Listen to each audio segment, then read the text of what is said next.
Brought to you by Agilus Diagnostics. Health test की बात आती है तो मैं भरोसा करता हूँ India largest diagnostics company Agilus Diagnostics. खुद को टेस्ट करते रहो।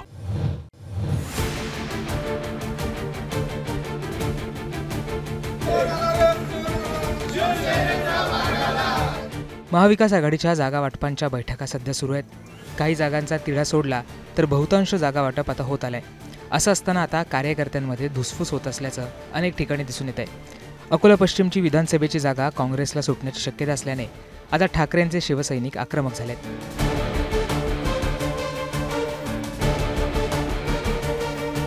काँग्रेस अकोला पश्चिमची जागा गेली 30 वर्ष हरत आली आहे। त्यामुळे मवियामध्ये ही जागा आपल्याला मिळावी म्हणून ठाकरेंचे शिवसैनिक आक्रमक झालेत। ही जागा काँग्रेसला गेल्यास कार्यकर्ते पदाधिकारी राजीनामा देण्याच्या देखील तयारीत आहेत।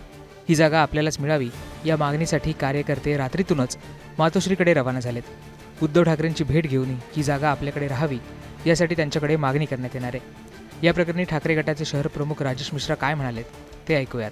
त्यांचा आक्रोश आहे। आम्ही आमचे जिल्हा प्रमुख जे आहेत आमदार नितीन बापू देशमुख त्यांच्याकडे गेलो होतो। त्यांना आम्ही आमचा हे सर्व विषय सांगितलेला आहे। कार्यकर्ते जे आहेत त्यांचं म्हणणं आहे की आपण आपला राजीनामा द्यायचा आहे। आम्ही त्यांना आम्ही सांगितलं असं काही भूमिका आपल्याला घ्यायचा नाही आहे। सध्या असा कोणती घटना घडलेली नाही आहे। जोपर्यंत हा विषय होत नाही तोपर्यंत आपण यावर निर्णय कधी काही घ्यायचा नाही आहे। आज संध्याकाळी आमचे जे पदाधिकारी आहेत त्यांच्यासोबत आम्ही चाललो मुंबईला। उद्धव साहेबाला भेटू, सावंत साहेबाला भेटू, राऊत साहेबाला भेटू आणि त्यांना विनंती करू या पश्चिम मतदारसंघामध्ये काँग्रेस निवडून येत नाही। 6 वेळा पडल्यानंतर हे जिद्दबाजी कशासाठी? हे फक्त भाजपला निवडण्यासाठी तुमची जिद्द चालू आहे का? असं करू नका, विनंती आहे आमची। 6 वेळा लोकांना इथे लोकांनी जी इच्छा आहे की हा मतदारसंघ बदलला पाहिजे, हा मतदारसंघ शिवसेना उद्धव बाळासाहेब ठाकरे या गटाला भेटली पाहिजे असं लोकांची पण इच्छा आहे।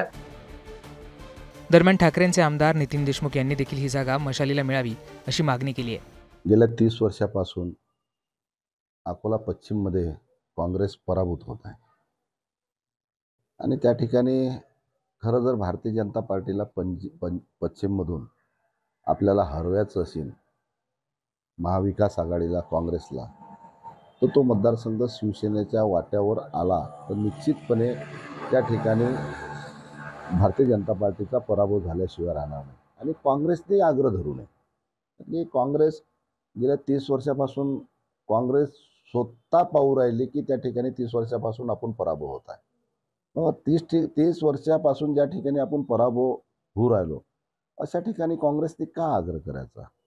आपल्याला जर महाराष्ट्रात महाविकास आघाडीचं सरकार आणायचं आहे तर त्या ठिकाणी जो जिंकू शकते त्याला उमेदवारी दिली पाहिजे, त्या पक्षांनी घेतली पाहिजे। म्हणून काँग्रेसच्या नेत्यांना, स्थानिक नेत्यांना बी आणि वरिष्ठांना सुद्धा माझी विनंती आहे की आपण त्या ठिकाणी 30 वर्ष पराभव झाले, शिवसेना निश्चितपणे त्या ठिकाणी विजयी होऊ शकते आणि तो मतदारसंघ शिवसेनेला द्यावा असा आमचा आग्रह आमच्या पक्षप्रमुखाकडे निश्चितपणे राहील। आता कार्यकर्ते आक्रमक होऊन मातोश्रीवर गेले आहेत। यावर उद्धव ठाकरे काय निर्णय घेतात हे पाहणं महत्त्वाचं असणार आहे। अकोल्याहून धनंजय साबळेसह ब्युरो रिपोर्ट, मुंबई तक।